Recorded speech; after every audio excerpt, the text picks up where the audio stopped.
기도합시다. 사랑과 자비의 근원이신 하느님, 만물이 소생하는 봄의 문턱에서 저희를 거룩한 사순절의 광야로 불러주시니 감사합니다. 세상의 소음과 분주함 속에서 흩어졌던 저희의 마음을 이제 이 고유한 말씀으로 모으고자 합니다. 주님, 오늘 이 특강의 시간을 통해 우리 영혼의 길을 열어주소서. 사지된 나라 거룩한 백성이라는 우리의 잊혀진 이름을 다시 불러주시고, 먹고 사는 떡의 유혹을 넘어 하나님의 입에서 나오는 말씀으로 살아가는 법을 배우게 하여 주소서. 오늘 나누는 말씀 가운데 성령께서 함께 하시어 교우들의 마음에 생명수로 흐르게 하시고, 함께하는 주교자 성당의 모든 교우가 이 40일의 여정 끝에서 참 사제이신 그리스도의 얼굴을 마주하게 하소서. 우리 주 예수 그리스도의 이름으로 간절히 기도하나이다. 아멘.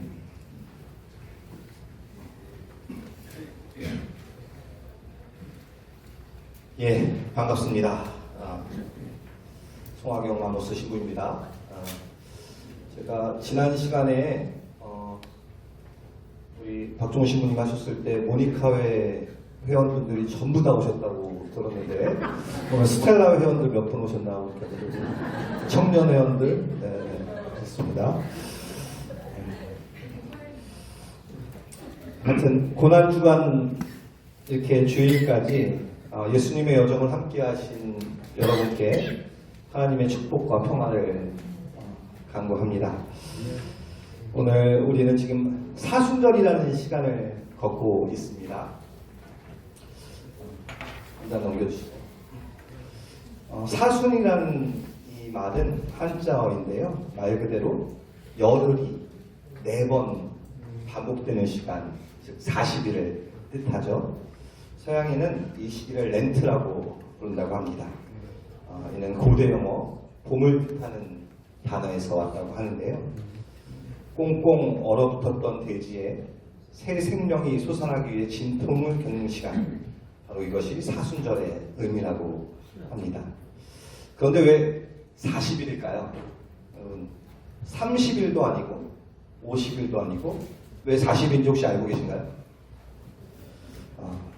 제가 질문할 때는 바로 답변 안 해주십니다. 제가 알아서 또 답변하니까 긴장하지 마시고. 왜냐하면 이 40이라는 숫자에는 하나님께서 우리를 빚어나가시는 아주 특별한 공식이 숨어있기 때문입니다. 성경을 펼쳐보면 아주 많은 이야기가 나오죠. 그 중에 성경의 이 전체적인 하나님의 구원의 이야기를 지탱해주는 기둥과 같은 이야기들이 좀 있습니다. 그리고 이 기둥과 같은 이야기들 중에는 바로 이 40이라는 숫자가 그림자처럼 따라붙는 이야기들이 있거든요. 일단 다음 화면을 보시면 이게 무슨 그림 같으세요? 예, 노아의 홍수 방주의 이야기입니다. 노아의 홍수 때 비가 쏟아졌는데 혹시 며칠 동안 쏟아졌는지 아시나요? 맞습니다. 역시 수준이 이렇게 높습니다. 예. 그러니까 이 40일이라는 것은 노아의 홍수의 사건을 볼 때는 하나님께서 이 세상의 죄악을 씻어내시고 새로운 인류를 시작하시는 이 정화의 시간을 상징함을 알 수 있습니다. 예, 두 번째 또 그림 한번 볼 텐데요. 이거는 무슨 그림일 것 같으세요? 네, 맞아요. 모세가 시나이 산 위에서 하나님의 계명을 받는 그림입니다. 여러분, 여기에 40일이 숨겨졌을까요? 혹시 무슨 40일인지 아시나요? 뭐냐면 모세가 시나이 산에서 하나님의 계명을 받기 위해 머물렀던 시간도 40일이었습니다. 이것을 성서학자들은 한 인간이 하나님의 거룩함에 완전히 젖어들기 위해 필요한 시간의 상징이라고 해석합니다. 자, 또 한 보겠습니다. 이건 무슨 그림일까요? 엘리야? 약간 어렵죠? 바로 저게 불기둥입니다. 예, 밑에는 이스라엘 백성들이 있는 거예요. 불기둥을 따라가서 광야죠, 바로. 예. 이스라엘 백성이 이집트 종살이를 끝내고 약속의 땅으로 가고 있는 여정을 그린 건데요. 여러분, 광야를 헤맨 시간이 몇 년이었죠? 40년이었습니다. 하나 더 보겠습니다. 자, 이거는 누구 같으세요? 예수님이시죠. 예수님이 어디 계세요? 예, 광야에 계십니다.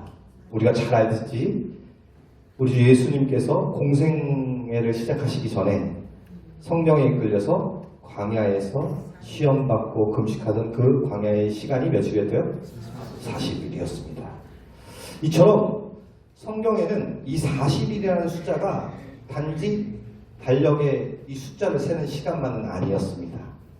40일이라는 시간은 한 인간, 그리고 한 나라와 민족, 그리고 온 인류가 하나님에 의해서 거룩해지고 또 다듬어져서 근본적으로 그 자신이 누구인지가 드러나는 그런 시간을 상징합니다.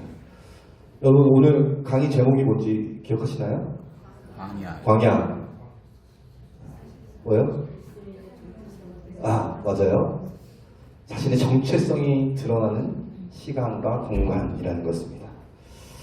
바로, 그리고 여러분, 이 40이라는 숫자가 가장 선명하게 구현되는 장소가 바로 오늘 봤듯이 광야였습니다. 이처럼 성경에서는 이 40이라는 숫자와 또 광야를 짝짓는 경우가 참 많은데요. 왜 그럴까요? 그 정답은 바로 그 말 자체에 있습니다. 한 장 더 넘겨주세요. 여러분, 히브리어로 광야를 뭐라고 할까요? 그렇죠. 이렇게 히브리어도 잘하십니다. 이렇게 써있는데. 뭐라고요? 미드바르. 미드바르인데, 이 미드바르라는 말은 사실은 이 안 속에 다바르, 히브리어로, 이 다바르의 해석이 어떻게 될까요? 이거 아주 훌륭하십니다. 네.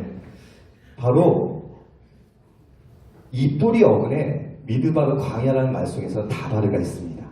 거기에 앞에 미를 붙이면 뭐뭐하는 장소라는 뜻이 되거든요. 그러니까 글자 그대로 풀이하면 말씀하시는 곳, 말씀이 있는 장소가 됩니다. 그러니까 히브리 사람들은 이 광야를 어떻게 생각한 거예요? 하나님의 말씀이 있는 곳이구나. 하나님께서 말씀하시는 곳이구나. 이렇게 생각한 거예요. 여러분, 세상 사람들에게 광야는 어떻습니까? 물도 없고 길도 없고 생명이 살 수 없는 비어있는 땅이죠. 하지만 성경이 증언하는 이 광야는 결코 비어있는 곳이 아닙니다. 오히려 하나님의 말씀으로 가득 차 있는 곳이 바로 광야였습니다. 성경에서 이스라엘의 40년 광야가 그러했고 예수님께서 유혹받으신 40일의 광야가 그러했습니다. 한번 우리의 삶을 돌아볼게요. 세상에서 우리는 너무도 많은 소리에 둘러싸여 살고 있죠.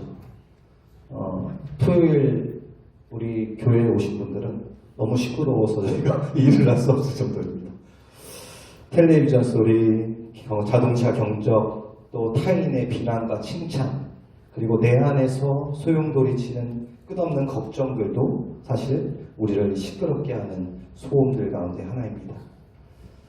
이 소음 속에서는 하나님의 세미한 음성을 잘 듣기 어렵죠. 그래서 하나님께서는 당신의 구원 역사의 아주 중요한 순간순간마다 그 일에 협력할 사람들을 준비시키고 훈련시키기 위해서 당신의 말씀이 있는 곳, 당신의 말씀에 온전히 집중할 수 있는 그곳 어디요? 광야로 당신의 백성을 인도하신 것입니다. 마찬가지로 사순절에 제가 여러분에게 이 40일 동안의 이 광야라는 주제로 여러분이 말씀드린 것도 이 교회 역시 여러분 이 혼란한 세상 속에서 내가 진정 누구인가를 깨닫기 위해서, 그 시간을 갖기 위해서 우리로 하여금 하나님의 음성에 집중하도록 교회가 마련한 광야가 뭐예요? 바로 사순절이기 때문에 그렇습니다.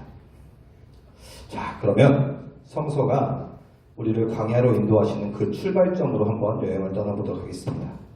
출애굽기 19장 5절에서 6절의 말씀입니다. 우리 다 같이 한번 읽어보겠습니다.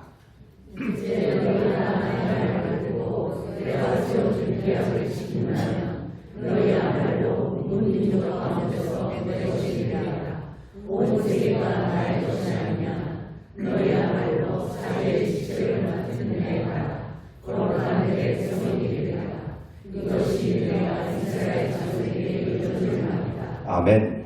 네. 자, 이 말씀에는 하나님의 백성, 하나님께서 자신의 백성으로 삼은 이스라엘에 대한 비전과 소명이 담겨 있습니다. 그러니까 그 말이 뭐예요? 하나님께서 이스라엘 백성을 왜 선택하셨지? 왜 부르셨지? 라는 이유가 담겨 있다는 말입니다. 먼저 제가 약간 크게 쓴 말이죠. 뭐가 보이세요? 사제의 직책을 맡은 나라. 이 표현에 우린 집중해야 합니다. 사제, 제사장이거든요. 그 역할이 뭘까요? 여러분, 일단 사제는 하느님과 세상을 중재하는 존재입니다.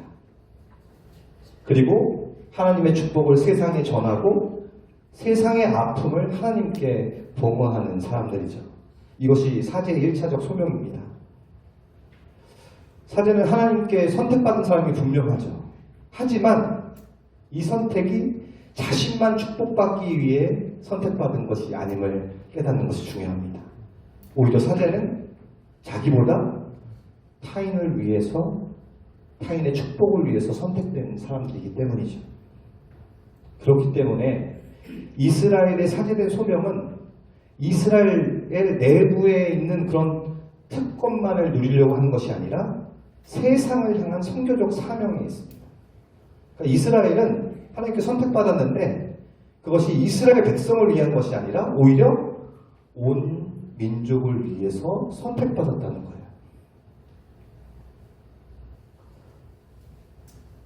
두 번째 있습니다. 또 제가 크게 한 게 뭐죠?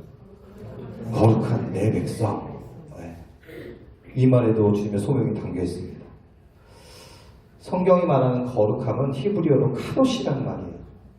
카도시란 말인데 이 말은 단순히 도덕적으로 깨끗하다는 뜻이 아니라 기본적으로 어떤 뜻이냐면 따로 떼어놓다, 구별되다 라는 뜻을 갖고 있어요. 여러분, 하나님께서 이스라엘에게 약속한 가나안 땅은 비어있는 땅이었을까요? 아니었어요. 거기에 사람들이 살고 있었죠. 네. 어떤 사람들이 살고 있었어요? 네, 가난한 사람 살고 있었는데 거기에는 그 사람들이 섬기는 신들이 어떤 사람이냐면 바로 바알. 한번 다음 보겠습니다. 자, 이 왼쪽 이 사진이 바알상이고요. 오른쪽이 아세라입니다. 아주 매혹적인 이방 신들의 문화로 가득 찬 곳이었어요. 풍요의 신이고요. 네, 또 약육강식의 신이었습니다. 이 문화의 핵심은 근데 뭐였냐면 나의 배를 채우기 위해서는 남을 짓밟아도 된다라는 논리입니다. 한 번 더 다음 장을 보겠는데요. 네, 한 번 더. 스텔라회는 이걸 가지는데 우리 작년에 저희가 스텔라회가 이걸 한 장 한 장씩 읽어봤던 책입니다. 이 책에는 바로 이스라엘과 그 당시 고대 근동에 있던 문화와 다른 성경이 제시하는 것들을 제시하고 있거든요. 그러니까 하나님이 이스라엘에게 거룩한 백성이 되라고 하신 이유는 바로 그 탐욕의 질서에 전염되지 않고 오직 하나님의 질서, 즉 사랑과 나눔의 질서로 살아야만 세상을 치유하는 사제의 역할, 그 소명을 감당할 수 있다라는 의미였거든요. 근데 하지만 노예로 평생을 살았던 이 이스라엘 백성에게는 사실은 거룩함이라는 것은 너무 낯선 옷이었습니다. 몸은 이집트를 나왔지만 그들의 영혼은 여전히 이집트의 풍요를 그리워했죠.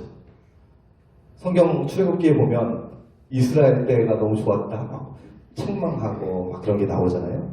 그래서 그들에게는 바로 광야가 필요했던 것입니다. 하나님의 말씀이 필요했던 거죠. 그렇기 때문에 강화 훈련의 그 광야의 훈련의 핵심 교과서가 뭐였을까요? 하나님께서 이스라엘에게 준 게 뭐요? 뭘 주셨어요? 이스라엘 동안? 율법을 주셨잖아요. 그죠? 모세에게. 네. 바로 하나님의 말씀입니다. 아까 말했던 다바르. 자, 그때 이방 민족과 그 차이가 얼마나 먼저 토지 소유와 경제책을 보면 가나안의 토지 개념은 강자의 전유물이었어요. 아마르나 문서를 보면 가나안 왕들은 영토 확장을 위해서 전쟁을 일삼고 승자가 모든 땅을 차지하는 그런 게 당연한 진리 치겠습니다. 그런데 이스라엘은 뭐라고 했어요? 율법을 보면 토지를 영구히 팔지 말 것은 토지는 다 내 것입니다. 인간은 관리자죠. 그러니까 율법은 토지를 개인의 소유로 주지 않아요. 바로 하나님의 것임을 전제로 합니다. 그러니까 처음에 가나안 땅에 들어갔을 때도 하나님께서 토지를 줄 때 어떻게 줬어요? 각자 개인에게 줬나요? 지파별로 나눠줬죠. 네. 공동의 소유를 줬습니다. 그리고 분배 방식도 생산력이 높은 중앙도시가 농촌의 잉여 생산물을 강제로 수탈하여 사치와 건설을, 그러니까 모든 것이 중앙집권적, 왕 중심의 그런 것으로 집권됐다면 아까 말씀드린 대로 이스라엘의 율법은 가문별로 땅을 나누어져서 최소한의 생존 기반을 모든 가정에 보장했다는 거예요. 회복장치도 빚을 지면 땅을 뺏기고 대물리 되고 가난하고 노예가 되죠. 그런데 성서는 희년제도 또 안식년제를 많이 해서 어느 시기가 되면 다시금 그걸 회복할 수 있도록 경제적 불평등의 고착화를 차단하는 것을 보습니다. 또 다음 넘겨주세요. 사회구조와 노동도 보면요. 이게 가나안의 그 논리는 바알시안의 표현은 끊임없는 투쟁의 결과였어요. 전쟁을 해서 이기면 다 내가 착취되는 거예요. 그 가운데 노예는 쉼없이 노동이고 쉬는 자는 도태되는 거죠. 그런데 이스라엘의 율법을 보면 이랜다는 너희 하나님 야훼 앞에서 쉬어라. 남종 여종뿐 아니라 가축이나 집안에 머무는 식객이라도 일을 하지 못한다. 여기 보면 지금요 종들뿐만 아니라 가축도. 네. 그런데 이 명령이 왜 쉬라고 했냐면요, 그 사람 명령한 사람이 아니라 거기서 일하는 사람들 가축도 쉬게 하기 위해 주신 명령이었다는 거예요. 아주 인권적인 거죠. 노예제도도 가나안 서구로서 채무 노예는 주인에게 생사 여탈까지 지어지는 소모품이었지만 우리 그 율법에 나타난 거 보면 히브리종은 6년 동안 섬기면 7년째 몸값을 받지 않고 자유인이 되게 했습니다. 그리고 도피성 같은 제도를 마련해서 어찌든 옥시를 함부로 창탈할 수 없게 했죠. 사적인 재산을 축적하는 건 남보다 더 많은 가지는 것이 가나안 종교에서 당연히 축복이었어요. 이를 위해 이자를 받고 고르대금이 성행했죠. 그런데 이스라엘 율법을 보면 여러분 이거 기억할지 모르겠지만 가나안 형제에게는 돈을 빌려주고 이자도 못 받게 했어요. 겉옷을 전당 잡히도 해가 지기 전에 돌려주겠습니다. 지금 생각해도 되게 급진적인 율법을 당시 기원전에 이렇게 하고 있는 거죠. 하나 넣어보겠습니다. 종교와 윤리 보면요. 여러분 창조설화 에뉴마 엘리시 고대문명에 보면 창조 때부터 이방신들은 전쟁과 싸움, 투쟁을 통해서 세상을 창조하는데 우리 하나님은 어때요? 말씀으로 편하게 하죠. 그러니까 바알은 비를 내리지만 대가를 요구하고 신은 힘 있는 자의 편이고 죄인은 신은 조종하여 내 욕망을 채우는 수단입니다. 그러니까 이방신들이 섬긴다면 매해 그 첫째 달이나 이럴 때 보면 저 신화를 막 재현하는 거대한 축제를 열어요. 근데 그 이유가 다 뭐예요? 바로 그 신의 대리자인 왕에게 충성하도록 하는 그것을 이데올로기로 잘 학습시키는 그런 효과였습니다. 그런데 이스라엘은 어때요? 하나님은 고아와 가부의 아버지라고 하고요. 제사보다 정의와 공의를 앞세운다고 말씀하셨습니다. 그리고 이방신은 신의 아들, 하나님의 형상은 누구예요? 왕이었는데 바로 성서는 어떻게 증언하고 있어요? 모든 사람이 하나님의 형상이라고 말하고 있죠. 또 사회적 약자를 보면 생산력이 없는 고아나 과부, 나그네는 사회적 안정망이 전혀 없는 가난한 지체 희생양이었습니다. 사람 취급을 안 했어요. 그런데 우리 율법을 보면 추수할 때 반모퉁이를 남겨두고 나그네를 압제하지 말 것을 반복적으로 명령합니다. 그리고 나의 풍요를 위해 타인이 쓰는 불가피한 논리였는데 제의적 매춘이나 인신제절의 극단적인 예시이죠. 그런데 성경에서 계속 반복적으로 얘기하는 건 뭐냐면 너희도 이집트에서 나그네였음을 기억하라. 너희도 노예였음을 기억하라. 그래서 그 마음으로 너희 객된 사람들을 살펴라는 말을 하고 있습니다. 그래서 아주 제가 좋아하는 구약학자 월터 브루먼은 이 율법을 대안적 공동체의 헌법이라고 불렀어요. 대안적 공동체의 헌법. 사실 제가 볼 때는 저 당시 이 율법은 정말 대안적이었어요.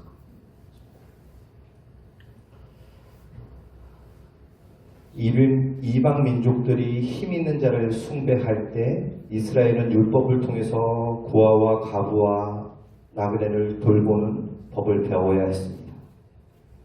그리고 이것을 하나님께서 뭐라고 한 거예요? 거룩함이라고 말하죠. 광야에서의 훈련은 단순히 규칙을 지키는 연습이 아니라 어떻게 하면 내가 하나님을 닮은 백성으로서 훈련받아서 이 세상 속에 존재할 것인가를 몸에 익히는 과정이었죠. 그렇기 때문에 그것을 보고 이 공동체 이스라엘 백성들이 하나님의 정의와 공의를 실천하는 아름다운 공동체이구나 하는 것을 보고 세상 사람들이 감동해서 하나님의 백성으로 오게끔 하는 그것이 바로 사제적 소명이었어요. 예수님이 세례 요한의 제자들이 와서 영생을 얻으면 어떻게 하겠습니까? 그랬더니 뭐라 그래요? 와서 보라 라고 말씀하시잖아요. 등정 위에 들뿐 세상의 소금, 예수님의 말씀도 다 이와 같은 맥락의 말씀이 아닐까 생각합니다. 그런데 이스라엘 백성은 안타깝게도 40년의 학교에서 때로는 낙제하고 원망하고 실패했습니다. 그 실패의 내용은 잠시 후에 또 살펴보겠습니다. 그런데 그럼에도 불구하고 하나님께서는 인류를 향한 사제된 나라의 꿈을 포기하지 않으셨죠. 마침내 하나님께서는 안 되겠구나 해서 누굴 보내세요? 바로 하나님의 당신의 아들이신 예수 그리스도를 이 땅에 보내셔서 당신의 백성이 실패한 것을 그 역사를 다시금 쓰게 하셨습니다. 예수님의 이 구원의 활동을 시작하시면서 가장 먼저 향하신 곳이 어딜까요? 네? 가장 먼저 오늘 주제가 뭐예요? 광야. 이렇게 답을 줘도 이렇게 물어보면 어떡해요? 네. 세례 받고 어디부터 가셔요? 광야부터 가셨어요. 네. 가장 먼저 가신 곳이 광야입니다. 마태복음서 4장을 우리 함께 읽어보겠습니다. 시작.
마태복음서 4장은 예수님께서 40일 밤낮을 그곳에 머무셨다고 기록하죠. 이 40이라는 숫자는 앞서 우리가 살펴본 이스라엘 광야 40년을 압축한 것이라는 걸 알 수 있어요. 즉 예수님은 지금 실패했던 이스라엘을 대신해서 다시 한번 광야의 시험대에 오르신 겁니다. 악마의 유혹은 아주 교묘했죠. 그 유혹에 있으면 내가 만일 하나님의 아들이라면 이라는 문장이 담겨 있습니다. 여러분 이게 무슨 공격이에요? 오늘 주제랑 관련이 있습니다. 맞아요. 정체성의 공격입니다. 네가 만일 하나님의 아들이라면 돌을 빵으로 만들어라. 경제적 지배자가 되라는 유혹입니다. 성전에서 뛰어내려라. 종교적 영웅이 되라는 유혹입니다. 나에게 절해라. 정치적 권력자가 되라는 유혹이에요. 그런데 이 유혹들은 아까 예수님의 40일이 이스라엘의 40년을 연결되어 있다고 했잖아요. 이 유혹들 모두가 이스라엘이 40년 동안 광야에서 무너졌던 바로 그 지점들입니다. 첫 번째 유혹, 돌로 빵을 만들어내는 이스라엘의 만나를 떠올리게 합니다. 이스라엘은 광야에 들어서자마자 배고픔을 견디지 못하고 하느님과 모세를 원망했죠. 우리가 이집트 고기 가마 곁에 있던 때가 좋았을 것을 막 이러면서요. 막 울부짖었습니다.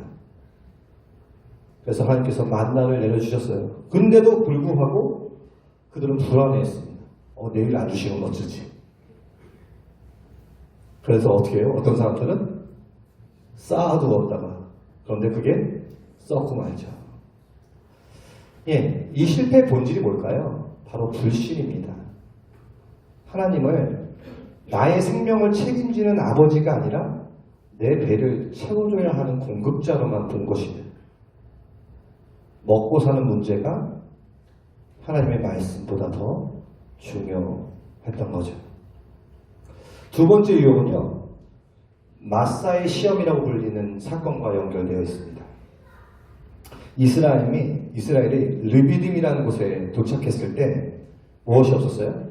마실 물이 없었어요. 이때 그들은 하나님을 향해 이렇게 외쳤습니다. 과연 하나님께서 우리 가운데 계신가? 아니면 안 계신가? 아마 대들었어요. 그래서 성경은 이 장소를 마사라고 불렀어요. 이 마사가 뭐냐면 하나님을 시험하다라는 뜻입니다. 그들은 하나님의 사랑을 확신하지 못하고 기적을 물이 한 군데서도 없는 거기서 물을 주는 기적을 보여야만 하나님을 믿겠다고 조건을 내겁니다. 여기서 실패의 본질이 뭘까요? 바로 조종이에요. 조종. 뭐냐면 내 필요에 따라서 하나님을 부리고 싶은 마음입니다. 내가 성전에서 뛰어내릴 테니 하나님은 나를 받아내야 돼 라는 유혹. 하나님의 영광을 나의 안정과 명예를 위해 이용하려 했던 이스라엘의 오만을 상징합니다. 자, 세 번째 유혹은 무엇과 관련이 있을까요? 바로 금송아지 사건과 연결됩니다. 모세가 시나이산에서 아까 며칠 전에 40일 있었다고 그러잖아요. 내려온 것이 더뎌지자 이스라엘은 어떻게 해요? 눈에 보이는 하느님을 요구하면서 금송아지를 만들었습니다. 그리고 그것을 향해 이것이 우리를 인도하신 하나님이다 라고 절을 했어요. 가나안의 풍요와 권력을 상징하는 금송아지 앞에서 무릎을 꿇음으로써 그들은 하나님의 백성이라는 정체성을 저버린 것과 마찬가지입니다. 여기서 실패의 본질은 무엇일까요? 타협이에요. 고난의 광야를 거치지 않고 세상의 방식, 바로 금송아지로 쉽고 빠르게 영광을 차지하려는 우리의 욕망을 상징합니다. 사탄에게 절하고 세상을 얻으려는 유혹이 바로 이스라엘이 가나안과 타협하며 무너졌던 바로 그 지점이죠. 그런데 예수님 어떠셨습니까? 이 유혹을 모두 이기셨죠. 네. 그런데 그때 예수님께서 이 모든 유혹을 이기신 도구가 뭐였는지 혹시 아시나요? 바로 하나님의 말씀, 다발이었습니다. 그 말씀들만 한번 제가 읽어볼게요. 사람이 빵으로 사는 것이 아니라 하나님의 입에서 나오는 모든 말씀으로 살리라. 주님이신 너희 하나님을 떠보지 말라. 주님이신 너희 하나님을 경배하고 그분만을 섬겨라. 여러분, 이 말씀들이 모두 어떤 말씀인지 알고 계신가요? 어디에 나오는 말씀인지 알고 계세요? 신명기. 이 말씀들은 모두 신명기의 말씀이에요. 그 신명기의 말씀은 어떤 말씀입니까? 이스라엘이 광야의 생활을 할 때 하나님께서 그 광야 생활에서 주셨던 말씀이에요. 바로 이스라엘이 광야 동안 배우고 익히고 훈련하여 자신의 것으로 만들어냈던 그 말씀, 바로 다발이었습니다. 예수님께서는 바로 그 실패한 그 말씀으로, 이스라엘에서 실패한 그 말씀으로 유혹을 이기셨습니다. 참으로 의미심장하죠. 그렇기 때문에 예수님께서 광야에서 이기신 사건은 예수님만의 승리가 아니에요.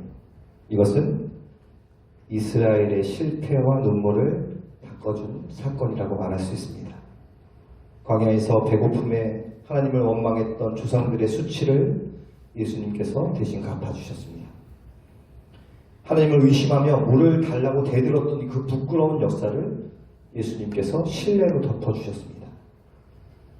눈에 보이는 힘을 숭배하며 금송아지 앞에 절했던 그 비굴함을 예수님이 오직 하나님만을 경배함으로써 회복시키신 사건입니다. 저는 아까 당신이 하나님의 아들이거든 이라는 이 사탄의 말을 통해서 이 유혹이 예수님의 정체성과 관련되어 있음을 보여주는 증거라고 말씀드렸죠. 예수님은 광야에서 당신이 누구신지, 세상을 군림하는 왕이 아니라 고통받는 종이며 자기의 생명을 바쳐서 세상을 하느님께 연결시켜줄 원래 이스라엘에게 주어졌던 참된 사제임을 확증한 사건이라고 성경은 이야기하고 있는 것입니다. 그리고 이것이 예수님의 정체성입니다. 이렇듯 예수님의 광야는 이스라엘의 소명이 갱신되고 새로운 약속이 싹트는 승리의 장소가 되었습니다. 자, 이제 우리를 한번 돌아볼 시간입니다. 이제 그 광야의 승리는 예수님의 개인 것으로 머물지 않습니다. 부활하신 주님께서는 당신 제자들에게 그리고 그것으로 이어지는 오늘날 교회에게 그 소명을 위임하셨습니다. 베드로전서 2장 9절은 출애굽기 19장의 말씀을 이어받아 우리에게 이렇게 선포하고 있습니다. 함께 읽어보겠습니다. 시작. 여러분은 선택된 민족이고 왕의 사제들이며 거룩한 결례이고 하느님의 소유가 될 백성입니다. 여기 여러분이 누구예요? 네? 여기 여러분이 누구예요? 네? 이거 바로 여러분이에요. 우리입니다. 네. 교회의 그리스도인들에게 전한 베드로의 말씀입니다. 다시 한번 읽어보겠습니다. 시작. 여러분은 선택된 민족이고 왕의 사제들이며 거룩한 결례이고 하느님의 소유가 될 백성입니다. 이것이 바로 우리의 정체성입니다. 예수님께서 광야에서 지켜내신 그 사제적 정체성이 바로 우리에게 전달된 것이에요.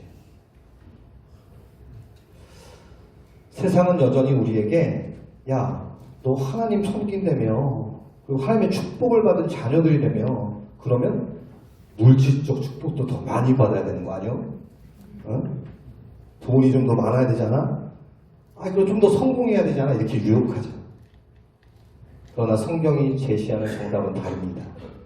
우리는 떡으로만 사는 존재가 아니라 하나님의 말씀으로 사는 사제들이다 라고 말합니다. 우리는 이 말씀들을 통해서 그리스도인의 소명은 세상 속에 살되 세상과는 다른 질서로 사는 것임을 배우는 거예요. 근데 이게 너무 힘들잖아요. 여러분, 이렇게 살 수 있어요? 그러니까 매년 교회가 이 40일 동안 그렇게 살라고 훈련의 기간을 여러분에게 제공하는 겁니다. 저도 올해 40일 동안 제가 가지고 있는 습관 중에 하나를 좀 참아보려고, 인내해보려고 했는데 그거 하기 너무 힘들더라고요.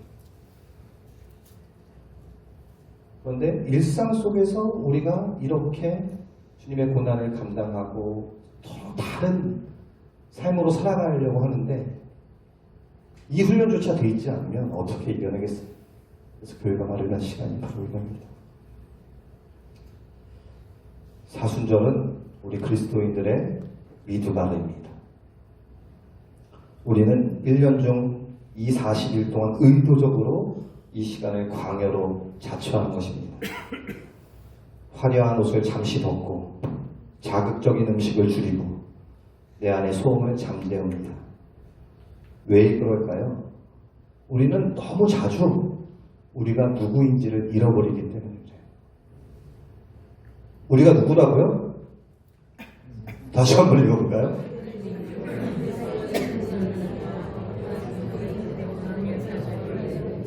네. 세상의 소리에 귀 기울이다 보니까 내가 하나님의 귀한 사제라는 것을 잃어버리고요. 거룩한 백성이라는 사실을 너무 쉽게 잃어버리기 때문입니다. 그렇기 때문에 사순절은 교회가 그냥 괘씸하게 여러분을 자꾸 그냥 벌주는 시간이 아니라 오히려 우리의 영혼이 다바르를 회복하는 시간이다. 진정한 하나님의 음성을 듣는 시간이라고 이야기하는 거죠. 자, 이 훈련이 끝날 때 우리는 비로소 고난주간을 지나서 부활의 아침을 맞이합니다. 광야를 통과하지 않는 부활은 없습니다. 광야에서 우리 자신의 정체성을 확인하지 못한 채 맞이하는 부활은 그저 그냥 달력의 수많은 날 중에 하나일 뿐입니다. 하지만 사순절이라는 이 미드바르에서 하나님의 음성을 들은 사람은 부활은 사제로서 세상에 파송되는 영광스러운 서품식이 될 것이라고 저는 자부합니다. 사랑하는 교우 여러분, 이제 우리는 광야의 긴 여정을 지나서 하나님께서 약속하신 가나안 땅이라는 젖과 꿀이 흐르는 땅의 문 앞에 와 있습니다. 그런데요, 여기서 또 우리는 아주 당혹스러운 진실 하나를 마주하게 됩니다. 하나님께서 젖과 꿀이 흐르는 땅이라고 그렇게 막 칭송함을 입에 바르게 칭찬했던 그 약속의 땅은 사실 가봤더니 지리학적으로 보니까 어때요? 비옥한 평화도 아니에요. 오히려 험준한 산악지대였습니다. 돌짝밭이 가득한 아주 척박한 땅입니다. 오히려 그 전에 있었던 이집트는 나일강이 흐르는 아주 그냥 기름지고 풍요로운 땅이었죠. 그런데 왜 하나님께서는 이런 땅을 우리에게 최고의 땅이라고 부르며 우리에게 주신 것일까요? 제가 이거를 두 가지로 한번 고민해 봤습니다.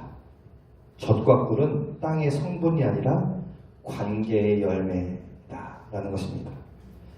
가나안에서 젖을 얻으려면 어떻게 해야 될까요? 목자가 양떼를 끌고 풀 한 폭이라도 찾아서 험준한 이 산을 비탈을 막 헤매야 했습니다. 꿀 역시 비옥한 땅의 꽃밭이 아니라 거친 바위 틈에서 집을 지은 들꿀을 찾아야 얻을 수 있는 것이었습니다.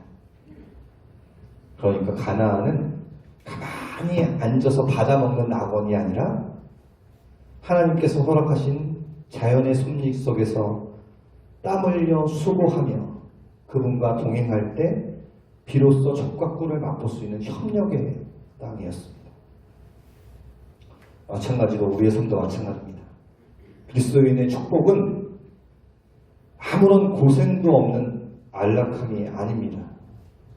그래서 여러분 로또 받게달라고 아무리 기도해봤자 소용이 없습니다. 하나님께서 주신 가난한 로또가 아닙니다. 오히려 척박한 현실 속에서도 나를 먹이시는 하나님의 손길을 발견하는 그 발견의 기쁨이 진짜 복입니다. 또 가나안의 특징은 비에 의존하는 땅이었습니다. 이집트에서는 어떻게 해요? 나일 강물을 그냥 끌어다가 쓰면 됐어요. 인간이 원할 때마다 물을 댈 수 있었습니다. 내 힘과 기술로 생존을 통제할 수 있는 땅이에요. 그런데 가나안은 하나님께서 때에 맞춰서 비를 내려주지 않으면 속수무책인 땅입니다. 그래서 가나안은 하늘을 우러러 보아야만 살 수 있는 땅이었어요. 그런 의미에서 하나님께서 우리에게 약속하신 젖과 꿀이 흐르는 삶이란 내 창고가 가득 차서 하나님 없이도 살 수 있는 그런 상태가 아닙니다. 오히려 하나님, 당신이 아니면 저는 단 하루도 살 수 없습니다 라고 고백하며 그분만을 전적으로 의지하는 상태, 그 거룩한 의존이 흐르는 삶을 뜻한다고 할 수 있습니다. 예, 사랑하는 교회 여러분, 우리의 일상은 때로 가나안 산악지대처럼 가파르고 숨이 찹니다. 사순절의 광야를 지나 부활의 기쁨을 맞이한데도 우리 앞에 펼쳐진 현실은 여전히 척박한 돌짝밭일지도 모릅니다. 하지만 기억하십시오.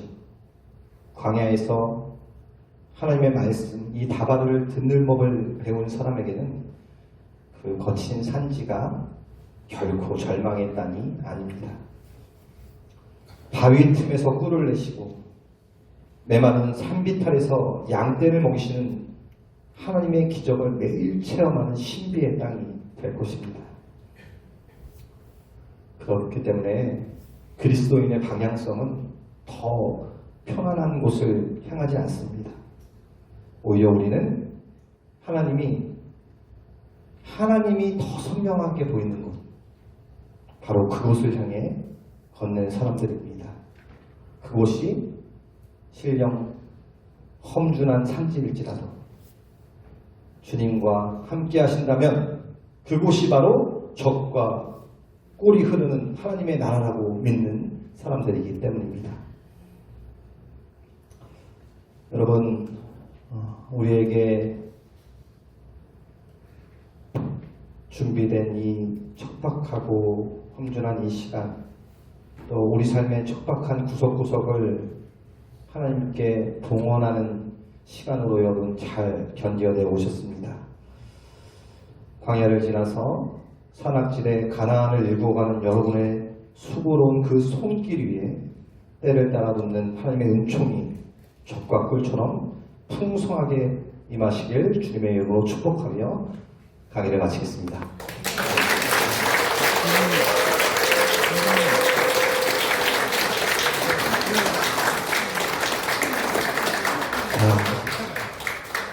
한 시간인데 제가 10분 빨리 돼서 이렇게 훌륭한 강사는 빨리 끝내줍니다. 네, 기도로 마치겠습니다. 기도합니다. 역사의 주관자이시며 우리 영혼의 목자이신 하나님, 오늘 미르바르의 신비 속에서 우리가 누구인지 다시 보게 하시니 감사하나이다. 광야 40년의 훈련이 이스라엘을 사제 공동체로 빚었듯이 저희가 맞이한 이 사순절의 시간들이 저희를 거룩한 백성으로 빚어가는 축복의 연단이 되게 하여 주소서. 주님, 우리가 돌아갈 삶의 자리는 때론 가나안의 산지처럼 척박하고 가파릅니다. 그러나 그곳이 바로 하늘을 바라보지 않으면, 하나님을 바라보지 않으면 살 수 없는 의존의 땅이며 바위 틈에서 꿀을 내시는 당신의 기적이 머무는 은총의 땅임을 잊지 않게 하여 주시옵소서. 우리를 각자의 가정과 일터에서 하나님과 세상을 잇는 사제로 파송하오니 세상의 가치에 함몰되지 않는 거룩하고 구별된 우리가 될 수 있도록, 세상을 치유하는 진정한 사제가 될 수 있도록 주님 우리를 축복하소서. 오늘 이 시간을 통해 우리 마음에 심긴 말씀의 씨앗이 싹트게 하시고 남은 성주간에도 십자가의 길을 묵묵히 걸어 찬란한 부활 아침의 기쁨으로 응답하게 하소서. 우리 주 예수 그리스도의 이름으로 간절히 기도하나이다. 감사합니다.